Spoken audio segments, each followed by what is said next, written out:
जिंदाबाद जिंदाबाद जिंदाबाद। भारत माता की जय। भारत माता की जय। जय जय श्री राम। जय श्री राम। खेत का वासियों की जिंदाबाद जिंदाबाद जिंदाबाद। सीपी चौधरी जिंदाबाद जिंदाबाद जिंदाबाद। सुदेश महतो जिंदाबाद जिंदाबाद जिंदाबाद।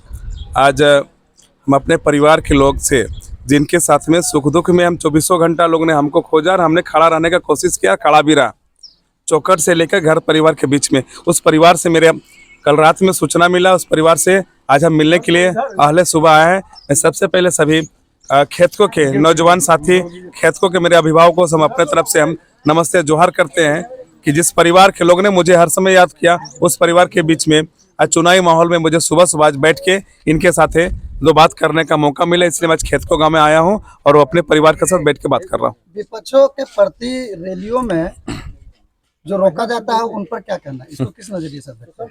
देखिए, प्रदर्शन ये कुछ लोगों का एक मानसिकता बन गया है विरोध करना। विरोध हम किसको कर रहे हैं, काहे कर रहे हैं? हर व्यक्ति का अपना संविधान में लिखा हुआ अपना वोट मांगना मत मांगना।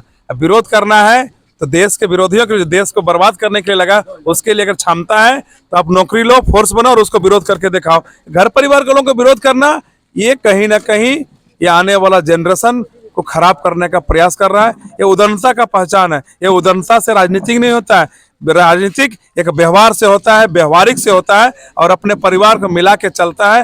रंगदारी करने वाला व्यक्ति का समाज में कहीं जगह नहीं है।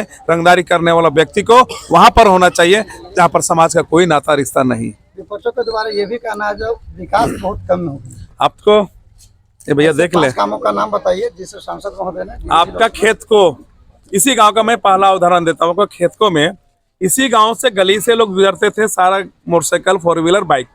यहाँ के लोग अगर एक फोर व्हीलर चला जाता था तो उधर से कोई अगर गाड़ी आता था तो मेरा गांव में जाम लग जाता था। आप देखेंगे बाईपास खेत को कैसा किनारे से बाईपास किया हुआ है जो दांतू निकला, जहां पर आम परिवार को सुरक्षित के साथ में रास्ता मिला और परिवार के लोग सुख शांति से खेतों के लोग रहे। विकास पहले में खेतको गाँव में कहना चाहेंगे, इतना बड़ा विकास जो गाँव से बाहर रोड दे देना और रोड के बगल में आप देखेंगे गाँव वाला घर बनाना चालू कर दिया। इससे बड़ा कोई विकास हो सकता है क्या? पहला। दूसरा, ओबीसी आरक्षण का जहां बात हुआ, आप देखेंगे कि मुखिया चुनाव के पहले ओबीसी का आरक्षण समाप्त कर दिया था और ओबीसी सबसे बड़ा यहाँ पर मां से और माननीय सांसद जी को हम धन्यवाद देंगे कि अकेले अपने दम पर सुप्रीम कोर्ट का दरवाजा खटखटाया, वहां से एसटी ऑर्डर लाया और एसटी ऑर्डर लाके झारखंड सरकार को, हेमंत सरकार उस समय मंत्री थे, उनको लाके दिया। उन्होंने कहा सुप्रीम कोर्ट को कि हम लिखित देते हैं, मुखिया चुनाव को होने दीजिए। मुखिया चुनाव का सारा तैयारी हो गया है। मुखिया चुनाव के बाद जितने भी चुनाव होगा ओबीसी को आरक्षण देके हम चुनाव कराएंगे। आज देख लिए ट्रिपल टेस्ट नहीं हुआ, ना बैठक हुआ, ना ओबीसी का आरक्षण हुआ, जिसके चलते नगर पालिका का चुनाव साल भर प्लस हो गया, आज तक नहीं मिल हो पाया है। विकास की तो गंगा बहा दी है, लेकिन स्वास्थ्य और बेरोजगारी पर क्या भैया?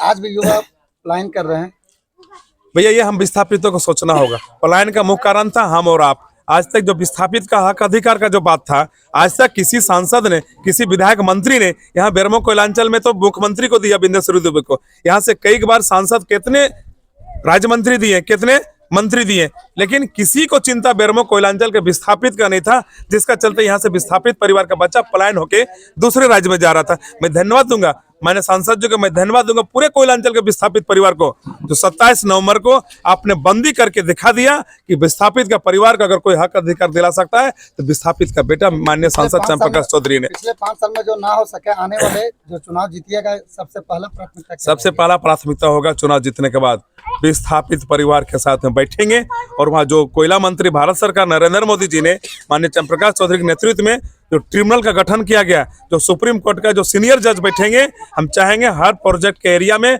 उनका आम सभा होगा और बैठेंगे और विस्थापित का समाधान के लिए हम लोग प्रयास करेंगे ताकि विस्थापित का बेटा अपना ही दिया हुआ जमीन में, अपना ही रोजगार में खड़ा होकर अपने बच्चों को अच्छा बेहतर शिक्षा दे सके और ऊंचाई पर पहुंच सके। ये मेरा पहला काम होगा इस कोयलांचल के लिए।